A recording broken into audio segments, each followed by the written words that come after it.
Number 61, J.P. Morgan Securities versus Vigilant Insurance Company. Counsel? Thank you, Your Honor. May it please the Court, I'm Stephen Obis of Proskauer Rose, appearing on behalf of the plaintiff appellants, J.P. Morgan entities, which are the successors to the Bear Stearns entities that are the insureds in this case. If I may, I'd like to reserve 3 minutes of my time. 3, sir? Yes. You may. Thank you. Your Honors, we're seeking insurance coverage for a disgorgement payment that Bear Stearns made to settle an SEC investigation 15 years ago now, and also for the settlement payment it made to resolve a civil class action and the associated very substantial defense costs that were associated with both matters. When we were last before this court reversed an order of the appellate division that had dismissed our complaint on the erroneous premise that a disgorgement payment could never be insurable, no matter whether it reflected Bear Stearns' own return of gains or the return of a third party's gains that they had made at the expense of other investors. The court said the label doesn't matter, and it did matter which of those two alternatives it was, and if Bear Stearns could establish that the $140 million at issue reflected third party gains at the expense of others, then there was not a problem of insurability. The court did so in the face of the insurer's vigorous insistence that a disgorgement remedy could never be insurable regardless of whose gains were reflected because it was punitive in nature. The court did not accept that proposition. Instead, it pointed out that the only remedy that is prohibited as a matter of public policy from insurance coverage is punitive damages, and then only, as illustrated in the Zurich case, when the remedy is solely, purely punitive, does not have any compensatory element. Of course, this payment is virtually exclusively a compensatory payment, so it would not come within that standard. The court also noted that the appellate division had completely overlooked our class action settlement claim. Counsel, yeah, familiar with our prior case, but going to this case here, let's look at the contract, right, and the word penalty. So what in the record is there to indicate what the parties intended to exclude by penalty? Well, there's certainly nothing in the record that bears on what the parties negotiated in terms of that word. It was just in the contract, and therefore, under generally accepted rules, it should be construed in the manner most favorable to insurance coverage. But it has to get a reasonable interpretation, Yes. right? Well, as we've pointed out in our papers, I mean, there are more than a half dozen reasons why this payment is not a penalty. New York courts have repeatedly said that a payment that is no more than necessary to make an injured party whole is not a penalty. It's done that often in private litigation, but in the Harvardsky case, for example, the appellate division, with whom we disagree on many matters, got it exactly right when it said that even a criminal Could you recover from the mutual funds from the wrongdoers here for the amount that you have to disgorge of their profits? We certainly didn't seek to do that. I hadn't thought about whether there would be a basis for doing it. We were accused by the SEC of recklessly allowing other people to do things that they shouldn't have done. Because it seems like you're just being held liable for third-party gains, which what is that but a penalty? I mean, it's not your own liability, certainly. You didn't make the money. Well, it is, I think, much more analogous to ordinary damages. We're being held liable for allegedly doing something or failing to do something that caused injury, and so we are one of the parties that was held responsible. The SEC did go after a variety of the traders who paid much smaller amounts, I might add, than Bear Stearns did, but the SEC was holding a large number of people responsible. Did the SEC make a conspiracy-like allegation in its complaint? It did not. I mean, it alleged that what Bear Stearns did, they said it was knowing or reckless, and that most of this was done in the context of entrusting machines, terminals, to parties who had their own independent obligation to trade legally. And then they went ahead and did what they did, and apparently, according to the SEC, made thousands of trades that were improper in one respect or another. So Bear Stearns was not merely passive, but literally uninvolved in those trades other than to have entrusted the machines to those parties. Then there were, of course, a significant number of trades that Bear Stearns did process, but again, it wasn't a party to those trades. It didn't decide what trades to make. It was simply accommodating customers who said, So you put in these trades. you probably need to discuss Kokesh. I'm sorry? Probably need to discuss Kokesh? Probably. It's noteworthy that it wasn't until Kokesh came down that the insurers even argued that there was a public policy disgorgement issue that remained in the case after this court's decision, or that the payment reflected a penalty within the meaning of the insurance policy. When Kokesh came down, summary judgment had already been entered against them. They moved to re-argue. Judge Ramos entertained the argument, but properly rejected it. But counsel, I'm sorry, I'm on the screen. Counsel, beyond the procedure, I don't think you need to run through the procedure in terms of the substance, which I think is what Judge Wilson is asking you about. Kokesh comes down on the side of saying disgorgement is a penalty in part because it leaves the defendant worse off. If your position has been throughout, or your client's position has been throughout, or the client's position has been throughout, that they are not blameworthy at all, they're innocent in all of this, right? Why isn't this then about penalizing you for being innocent? The SEC doesn't think you are, but you think you are. And then why isn't that leaving you worse off because you're paying for something you otherwise innocent, you're not liable? Or very much in the same way Judge Garcia asked. Well, the SEC, which is a powerful litigant, claimed that Bear Stearns was reckless in failing to stop other people from doing things that they allegedly did but shouldn't have done. So Bear Stearns faced the liability. Kokesh says because disgorgement has a deterrent element, we are going to treat it as a penalty for purposes of the federal statute of limitations. And even the Supreme Court said in lieu, it isn't necessarily a penalty for all purposes. Yes, but if I may, but the point of that again is because it leaves you worse off, but certainly from the position you have always taken, it must inexorably do that because you say, we never made any of that money. Third party made all that money. So it seems to fall right in line with what Kokesh's analysis is, even if it's for that statutory question that was presented to us. No, it leaves Bear Stearns worse off in the same sense that a tortfeasor is worse off when it makes somebody whole. But in this case, because unlike the real penalty, the $90 million, Bear Stearns was entitled to use this payment in effect to discharge its civil liability. So it wasn't worse off in that sense. It was simply making a party whole who Bear Stearns was accused of having contributed to their injury. I mean, the settlement agreement, and this is a settlement agreement, it's very important, affirmatively distinguishes in multiple ways between the penalty and the disgorgement payment. And although it's convenient that the penalty is called the penalty, even if they were just called payment A and payment B, the differences would be stark and material. Payment A, the $90 million, could not be used to discharge our liability, could not be the subject of an insurance claim, and if for whatever reason some court or individual gave Bear Stearns credit for having paid the $90 million towards any injury, Bear Stearns was obligated to actually replenish the $90 million to preserve the deterrent effect of that payment. But that was an agreement between you and the SEC. It doesn't implicate the language of the policy, or am I misunderstanding something? No, it certainly was an agreement between Bear Stearns and the SEC, but what it shows is that the SEC didn't think this was a penalty. It didn't call it a penalty.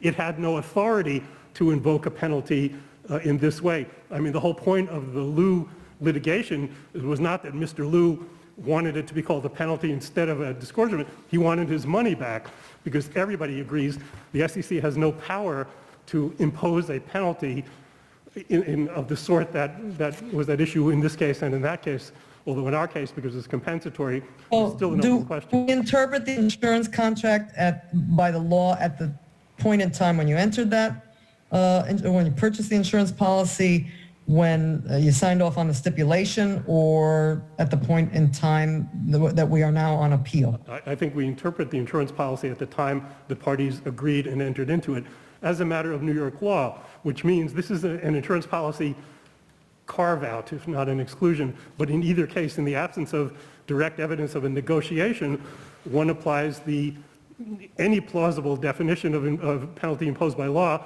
that favors coverage. Here, this couldn't be a penalty imposed by law because it wasn't permitted as a penalty by law. The SEC wasn't purporting to invoke a penalty. And instead, under many New York cases that I mentioned a moment ago, if it's not more than necessary to make whole an injured party, it's not a penalty. Even in contexts like Borden, where the statute calls it a penalty in the context of treble damage, it said the part that only is compensatory is not a penalty. Can I just ask you a question? Take a step back a second. You made reference to the penalty. You referred to the exclusion as not an exclusion, but a carve-out. Yeah.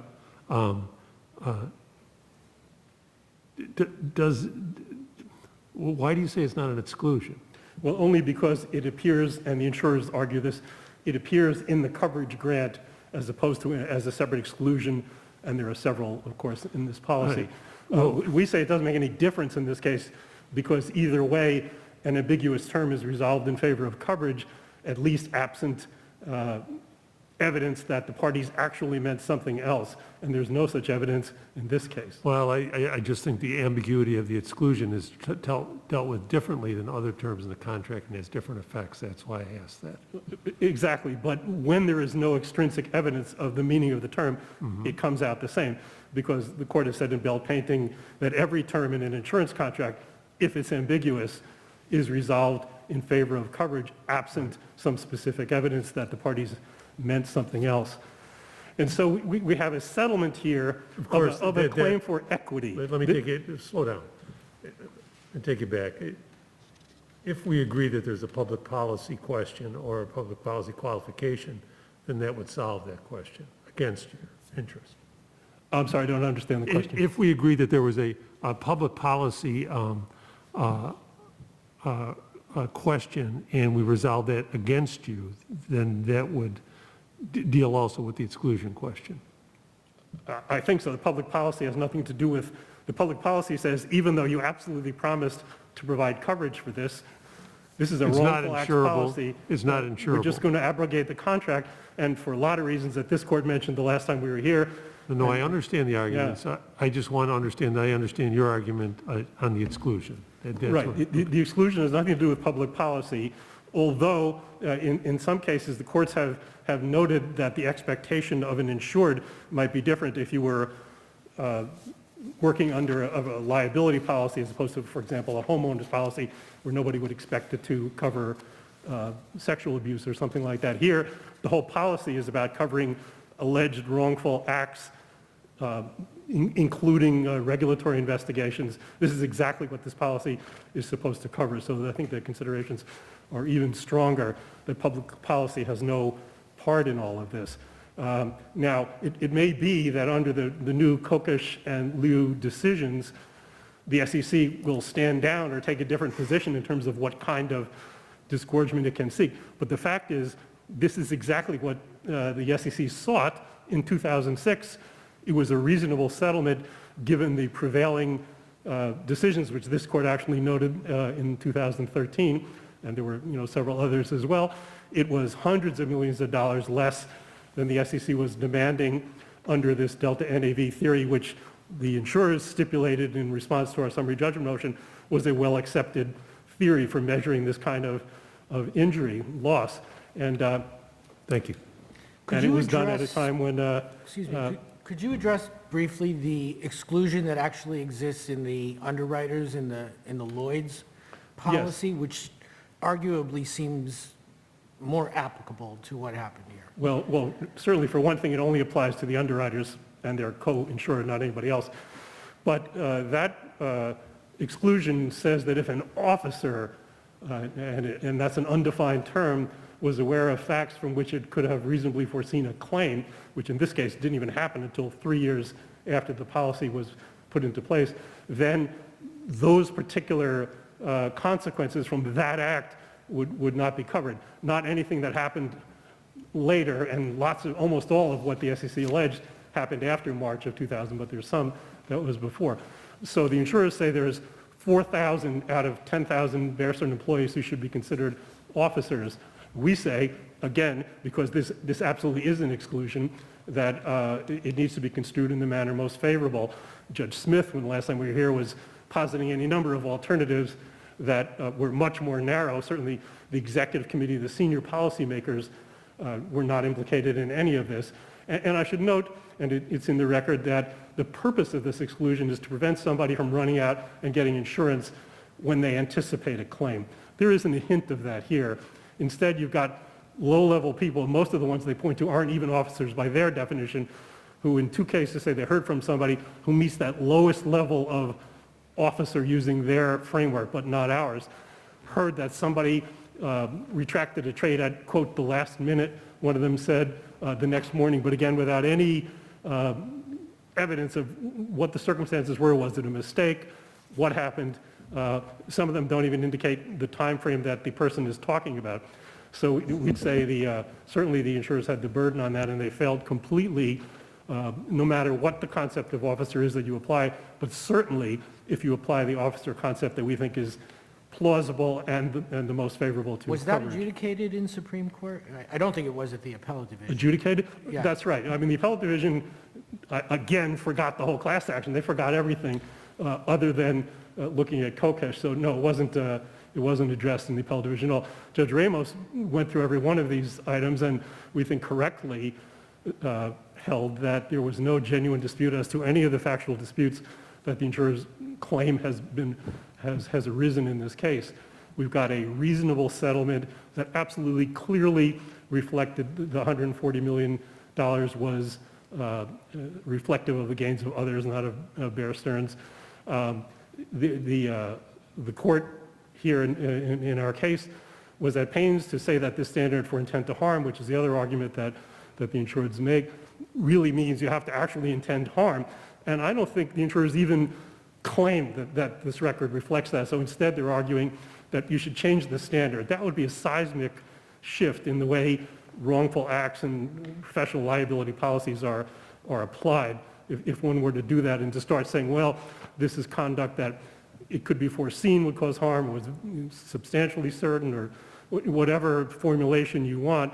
Those all would be very different. These are all things that an insurance company can protect itself from.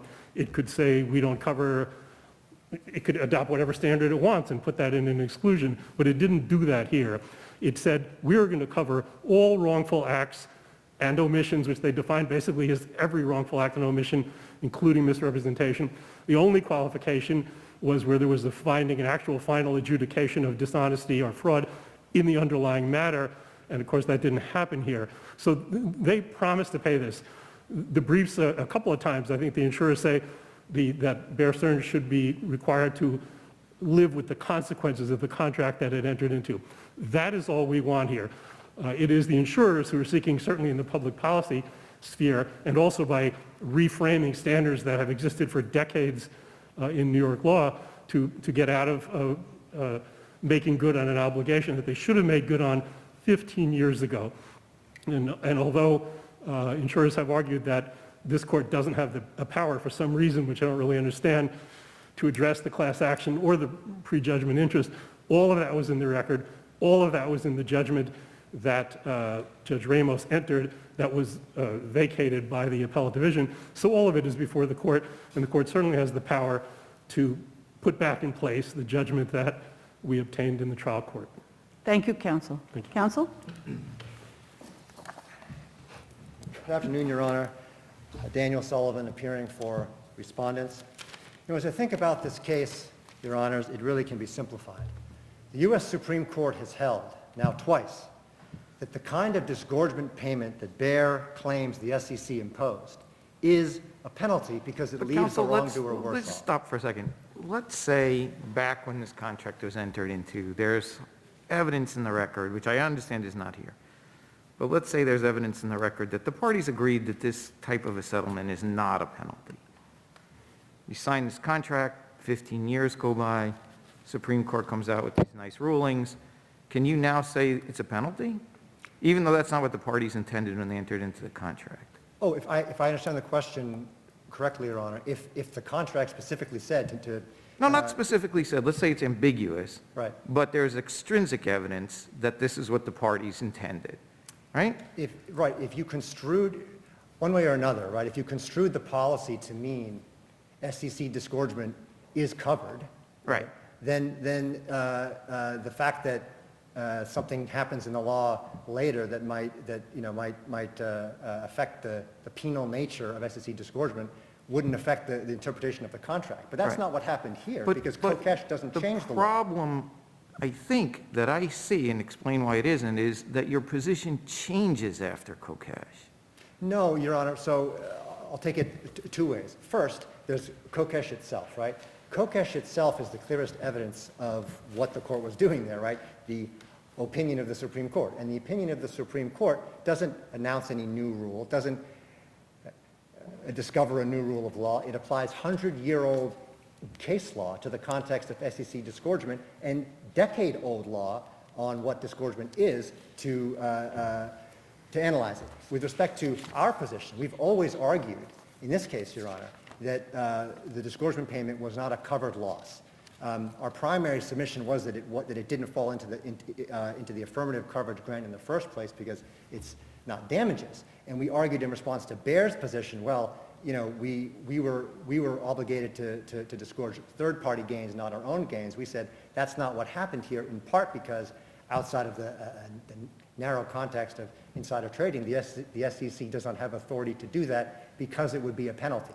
So I think that we made the argument against the background of the cases as they existed at the time. Kokesh comes out and very But did clearly you applies argue the at law. that time specifically that this was a penalty falling within that provision of the contract? We didn't have to, Your Honor, because our argument was that it wasn't a covered loss for a separate reason. It wasn't a covered loss because it was not damages, right? And that was at the motion to dismiss stage, and then the case went on. And you know, the fact, though, that, and again, Kokesh and Liu are not cases that purport to be inventing new rules of law. They apply long-standing case law, which is mirrored in New York law as well as in federal law, defining what a penalty is to the context of SEC disgorgement. And they find, yes, disgorgement of third-party gains, unusual though it may be, is a penalty. And Liu says that's why the SEC is not entitled to get it in the first place. Counsel, that's That- interesting, because what I get from Kokesh, especially in conjunction with Liu, is that this is, you know, a judge-made remedy that derives from the inherent equitable powers of the court, and that it has a kind of multifarious function. It can be many things. Penal, yes, but compensatory sometimes, and maybe demonstrative as well. Is it as clear-cut a penalty as you claim it to be right now?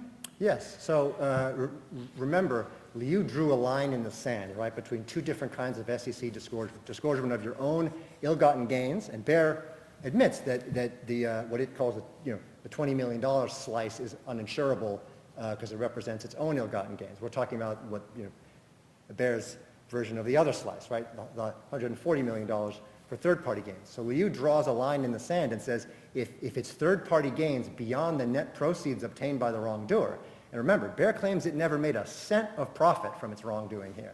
So, it's all in excess of the net proceeds. The Supreme Court says in Liu, if you have those two characteristics, you're on the penal side of the line. Now, what does Baer say in response to this? And this might get a little bit to Your Honor's question. Baer says, in response to all this, I think they make really 2 points. Follow the labels and follow the money.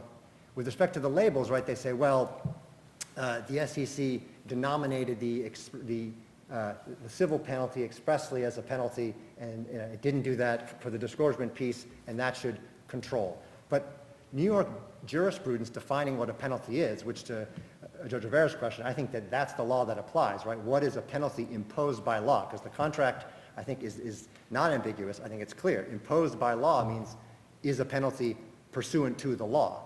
And the cases are very clear that something is a penalty, an exaction is a penalty if it's imposed for a wrong to the public in order to deter. And every source on SEC disgorgement that we have, including up to and including Kokesh, says SEC disgorgement fits that bill.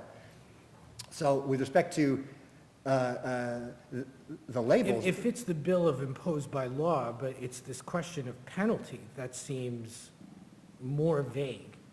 when you read these cases? Because again, I'm sorry to keep harping on it, I don't get from these cases that it is, under all circumstances, a penalty. You're talking about SEC disgorgement, Your Honor. Yes. So, right, I mean, I think, just to be clear, I was talking about the New York law defining what a penalty is and the principles that you apply to find that out. Those are the same principles that Kokesh applies. Kokesh says SEC disgorgement is imposed for a wrong to the public, and it's imposed to deter. With respect to what a compensatory element might be. Stop you for a second. I just want to follow up on Judge Canatero's questions a little bit.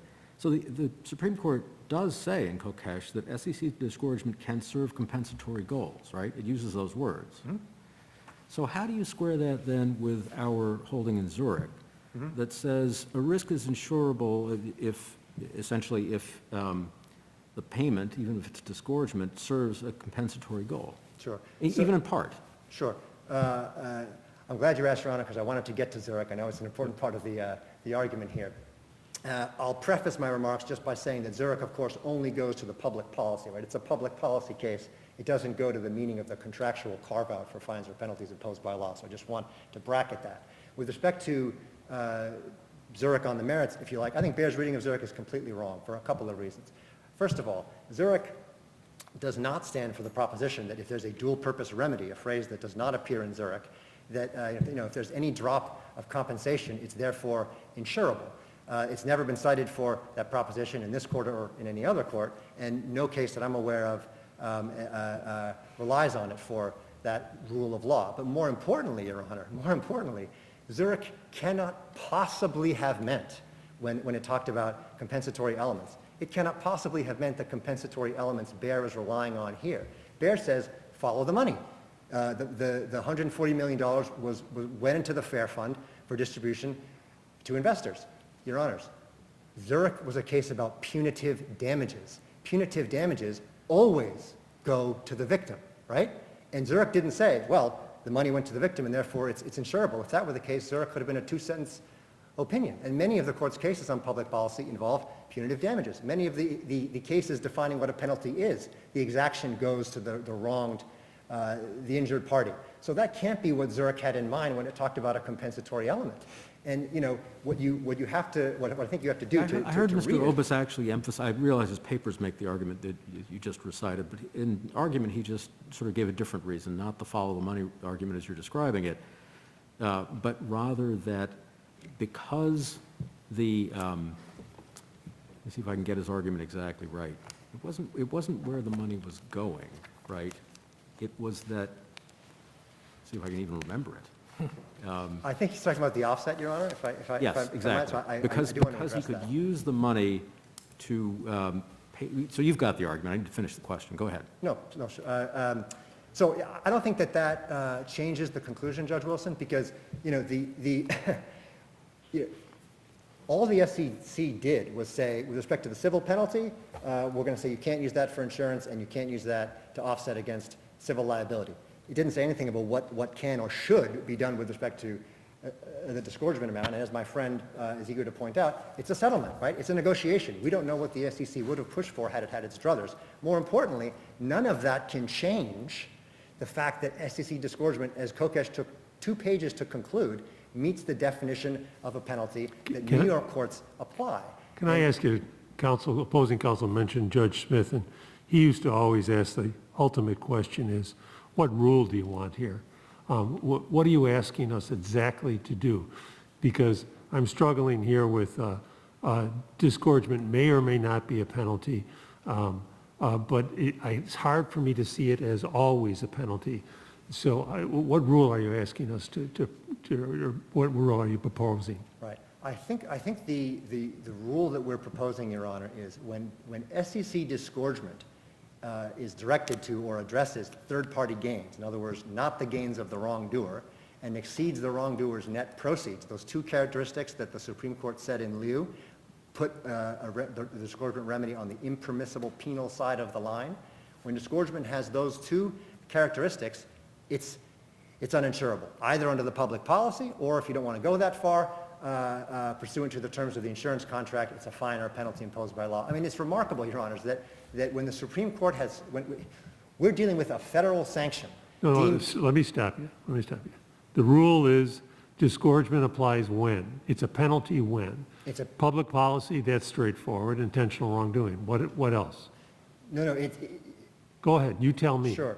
Disgorgement is either a penalty imposed by law or uninsurable under the public policy against indemnification for punishments when it represents third-party gains, not the gains of the wrongdoer, and when it exceeds the wrongdoer's net proceeds. The reason why I say that, Your Honor, is because those are the two characteristics that the Liu Court focused on, the U.S. Supreme Court focused on, in saying that this is when disgorgement wanders over the line into penal territory. And the fact that that excess award, which goes beyond the ill-gotten gains of the wrongdoer, is then subsequently, say, put into some sort of fund, which is used to compensate the victims, is of no moment to the analysis that you're proposing?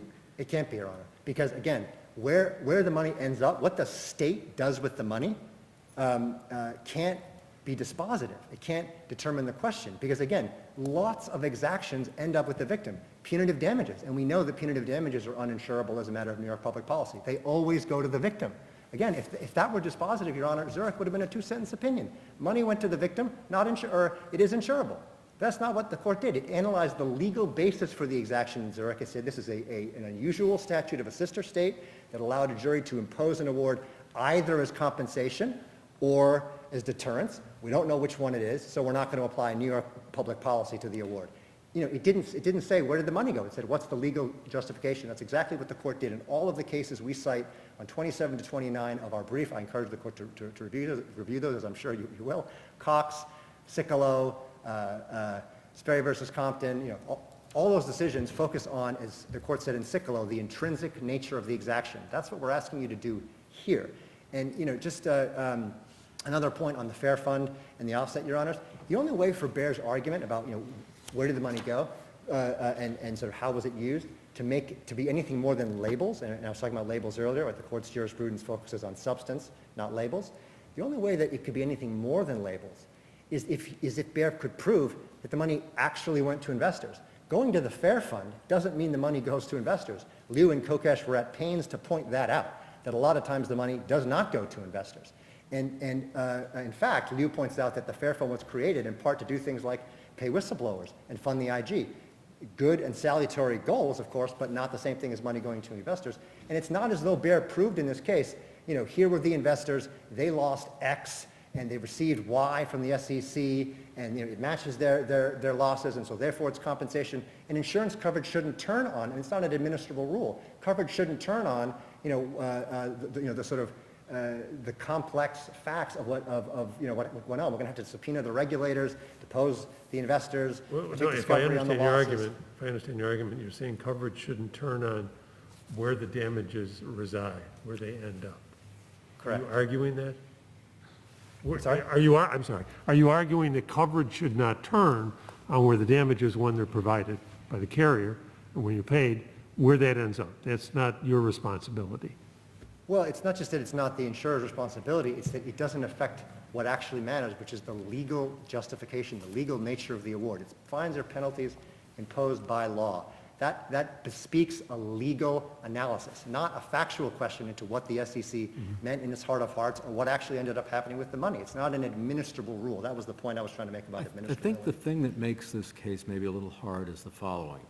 If all that happened, so there are people who were injured, right, investors. Let's assume that happened and it was a lot of money. If all that happened was that Bear Stearns returned only the profit it made off of the trades, we wouldn't really have an issue, right? That's not a penalty, right? Right. And, hold on, and if on the extreme other end, Bear Stearns had to pay a huge amount of money that was above and beyond what everybody lost, we would have to conclude that's a penalty, right?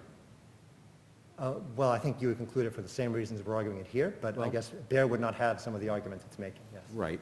And then the question is, how do you conceive the middle, where what Baer is paying back is everybody's loss, but not more than everybody's loss? That's what makes this a Yeah, little hard, so I because do- are you yeah. looking at what the government, and remember, it's the government suing, sort of in a parents patriae kind of role. So what you're asking is what the government is doing here trying to put everybody back in the position that they were, and that's all they're taking? Now, they do take an additional penalty, which is not at issue here. Or are they taking from Bear more than Bear actually was benefited, and so you view that as a penalty? And I'm not sure which way to view it. Yeah, so there's a couple of things there, Your Honor. I just want to unpack it and address each of them because I think that they're really important. So first of all, I don't think this is sort of a middle case. With all due respect, I understand what you're saying, but I think that for one thing, we've heard today, I think for the first time in this case, that the money that was distributed, or the money that Bear was ordered to pay didn't exceed the losses. We have no way of knowing that. It's not as though Bear proved, here's what the investors lost and here's what we paid. There's no X and Y to compare. All that they said was that the money went into the fair fund. The theory of the case was not, from Bear, up until its reply brief, frankly, in this court, its theory of the case was not the SEC was measuring losses. Its theory was the SEC was measuring the timer's gains, right? It wasn't until its reply brief that it said, oh, well, actually, maybe it was the same thing as the losses. And why did it make that shift? Because Liu came out. And because Liu shows that its entire theory of the case was wrong. It's also wrong under the record here. I mean, not just the federal cases that say that the SEC does not have the power to obtain damages, does not try to compensate investors. Bear's own expert, Harvey Pitt, I encourage you to look at 1799 to 1800 of the record. He opined the SEC's enforcement regime is not intended to compensate injured investors, since the SEC lacks the resources and is not a collection agency. The entire theory of obtaining disgorgement of more than the wrongdoer's own ill-gotten gains has always been to deter. He says that at 1799 to 1800 of the record. So whether you're looking at what the law is, and there are numerous cases which we cite in our briefs, SEC versus Tome, SEC versus First Jersey, two cases from the Second Circuit. If you read what they say about disgorgement, they say it's imposed to deter, not to compensate. That's not what the SEC is doing when it obtains that remedy. And to the extent it's not a penalty, they say, it's not a penalty if it is limited to the wrongdoer's own ill-gotten gains. So I think that's really the line to draw, Your Honor. I suppose it might be different if Bear had a factual record about where the money actually went, but it doesn't, and I submit that it wouldn't be an appropriate test to use because it would leave coverage determinations, in doubt, unpredictable ex ante, which would make it hard both for insurers and insureds to determine what the premiums ought to be. And instead, it should be a clear rule, which is the rule that we are asking for. We're not saying, it's down that every time any regulator imposes a disgorgement remedy, it's not going to be insurable. We're talking one about SEC disgorgement. And remember, after Liu, there's not going to be disgorgement of third-party gains anymore because it's not allowed. Thank you, counsel. Thank you, Your Counsel?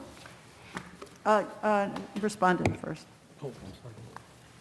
Good afternoon. Edward Kirk from Cloud & Co. US LLP for underwriters at Lloyd's and AAIC. The overwhelming and undisputed evidence in the record establishes that the prior knowledge exclusion, which is only in underwriters and AAIC's policy, applies as a separate basis to deny coverage here with respect to underwriters' excess policy. The First Department correctly vacated Judge Ramos's order improperly granting summary judgment to Bear Stearns dismissing underwriters' defense based on this exclusion. And I just want to address a few of the points raised by my opposition. First, he says that officer is an ambiguous term in the policy. The policy exclusion applies to any officer of Bear Stearns who had knowledge of wrongful acts that could lead to a claim before March 21, 2000. That term, based on its plain meaning, is clearly not ambiguous. In fact, Bear Stearns itself defined what an officer was in its own internal documents, including its bylaws and other internal documents that we placed into our brief and are in the record. Are there really 400 of them? I'm sorry? Based on Bear Stearns' definition of what an officer is, was that number right, that there were hundreds of officers? There were many officers under the definition that Bear Stearns applied in its bylaws, but we don't even need to go there today because the SEC order clearly laid out that this case is all about a scheme by Bear Stearns to defraud mutual fund investors and mutual funds that was known about and in which senior management at Bear Stearns participated. So the people that we identify in our brief and that's laid out in the record, these are senior people. These are people with supervisory and management functions. They're people with senior titles. It's not the mailroom clerk, as my opponent has described them before. And also, more importantly, the SEC order found willful violation of the securities laws by Bear Stearns itself. In order to make that finding, the SEC had to find that senior management at Bear Stearns knew about and participated in the fraud. So that's clearly set forth in the record. It's clearly the basis of the settlement, and the exclusion should apply. They also argue that almost all of what happened was after the cutoff date of March 21, 2000. There are wrongful acts that occurred after March 21, 2000. We've set forth in the record many acts that were known by senior management at Bear Stearns before that cutoff date. And with respect to the acts that occurred after that date, the exclusion applies not only to acts, wrongful acts before March 21, 2000, but also to interrelated wrongful acts that occurred after that date. And Bear Stearns itself has acknowledged and admitted in its complaint, in fact, it pled this in its complaint, that all of these wrongful acts are interrelated. So there's no issue of fact there even. With respect to the purpose of the exclusion, he argues that it's to prevent someone from buying insurance for a claim that they know is about to happen. Well, the policy exclusion actually applies where any officer Bear Stearns knew or could have reasonably foreseen. So it's an objective standard that the wrongful acts could lead to a claim. Not that a claim had already happened or that a claim is just about to occur, but they're aware of facts, and this is borne out in the case law that addresses this, including the Peabody case. And in fact, they knew of facts that any reasonable person in the position, a business position at Bear Stearns and as an officer of Bear Stearns would have known could result in a regulatory claim, which is in fact what happened here. And I'll just conclude by saying the record is clear, and the evidence shows that prior to March 21, 2000, Bear Stearns' officers were aware of and participated in the fraudulent trading scheme, and this overwhelmingly supports summary judgment in underwriters' favor. At a minimum, this evidence raised a disputed issue of fact that would preclude summary judgment as Judge Ramos granted. So we would request that the court Counsel, grant before summary you, judgment. Counsel, Yes. before you take your seat, if we were to reverse on the penalty issue, should we send this back to the appellate division for it to address the other issues in the first instance? I would say that the court should address our exclusion here. If it did choose to send it back to the first department, I think it would be warranted for de novo review. The appellate division did not address it in its decision. We did argue it at oral argument. We did Right. brief it sufficiently. But I think it's all in the record here today, and I think it's an alternative basis for underwriters' policy to be dismissed from this case. Thank you, Counsel. Thank you. Mr. Obis? Thank you. Briefly on the known wrongful acts exclusion, there were 4,000 officers, if you accept their concept, 40% of the entire workforce. The SEC order is not evidence. We did not agree that the previous acts and the later acts were interrelated. We said that the acts alleged by the SEC were related to what was alleged in the civil class action, a completely different point, as I think is clear in the record. With respect to the main argument, we most certainly did prove that there was a loss. Even their expert agreed that there was a loss here that was calculated. The SEC originally wanted it calculated under this delta NAV method, which they acknowledged was an accepted method. We advocated a method that came to a smaller number, but the SEC in fact required Bear Stearns to dig its grave. The SEC had to compile all the transactions, it had to do the calculations, and we even had another expert in this case replicate that to show that there really was this loss, putting aside, issues of fault and the like. Counsel, how is the fine calculated? How is the fine calculated by the SEC? In this case, what the SEC required, and this is what they were claiming was the injury, they compiled all of the transactions that were recorded after 4 p.m. Now, Bear Stearns was claiming many of those were legitimate transactions because you can process them after 4 if the decision is made before. But in any case, compiled the transactions, measured the fair value analysis, the one that we championed, and ultimately compared the value at 4 p.m. with the value in the futures market at the time when the transactions came in. none of these are perfect, but when you're the defendant and you're accused of wrongdoing, so any uncertainty about the precise measure redounds against you. But it seems like to me, and I'm struggling with this point and how to factor this in, this is helpful. The SEC comes to you with a $720 million number, 520 and 200, right? Ultimately, that's negotiated down to 160.90 for a total of 250, right? And it seems to me there's a lot of play in the lines there. So the SEC and Bear Stearns has a alignment of interest in saying this isn't a penalty or a fine, putting it into the disgorgement bucket because they can't impose a penalty. You can't recover for a penalty. And so now we have a settlement that's $250 million that your Bear Stearns is on the hook for 110 and your insurance companies are on the hook for 140. And as a policy matter, you know, is that something that we would factor in when we're interpreting the contract? I don't think so. Certainly on this record, there isn't a hint of any collusive bargaining here. There was a requirement that we actually calculate this big number, the $500 million number. We had to go to a lot of effort to show the SEC that a fairer measure, especially given that everything was presumed to be violative, whether it really was or not, that the 140 was a much fairer measure. At the time, nobody was considering this as a penalty. Everybody thought it was an equitable remedy. They weren't trying to, sneak it under the wire. It wasn't until 10 years later that the Supreme Court said, you know what, the SEC, what you've been doing for the last decade is wrong, which really gets to a main point here. This is a settlement agreement. The claim that we settled was the claim for a compensatory equitable payment. It was not for a penalty. The SEC didn't think it could do a penalty, and we did it. It's just like any other damages award that comes in. Maybe it was too high. The jury was a runaway jury. They awarded damages for an element that really shouldn't have been. It's still covered if what it is a compensatory damages remedy. In this case, it is a compensatory equitable remedy, and it's that nobody dreamed was a penalty at the time, intended it to be, thought it was, thought they had the power to even impose. It's not just a question of following the money, too. We certainly acknowledge that $90 million went to people, mostly because I think the Delta NAV method was the one that was championed by others. But the payment that Bear Stearns made was functionally indistinguishable from what was paid to the civil class action.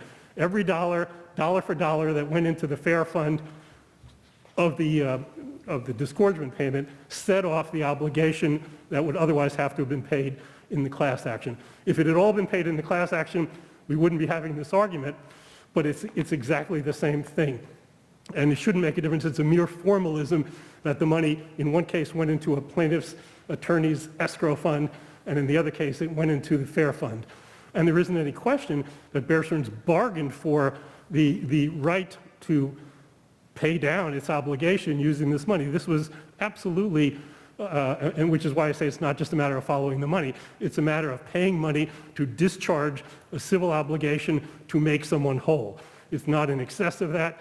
It's not apart from it. You don't have to replenish it if somebody gives you credit for it. It's just a payment to discharge an obligation to make someone whole. That's all it was. And so we think this is exactly what this insurance policy promised Bear Stearns it would cover. Thank you, counsel.